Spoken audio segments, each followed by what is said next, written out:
udal honek falta handi bat dauka. Etxeko lan handi bat, izkilarriz margotzen duguna Euskal Herria Bildutik eta horiek berdintasun politikak dira.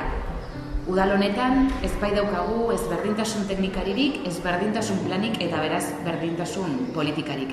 Eta Euskal Herria Bildutik argi daukagu gure lanlerro nagusietakoa udal honen ateak berdintasunari zabaltzea izango dela. Eta berdintasunari ate zabaltze hortan ezin ahaztu eta azpimarratzeko beharrezkoa ikusten duguna da EH Bildu dela bakarra hemen Jaizkibel konpainiari atea ireki egiten diona. Eta beti horren alde lanean jarraitzeko asmotan emakumeak eskubidea duelako herriko jaia nahi duen bezala parte hartzeko.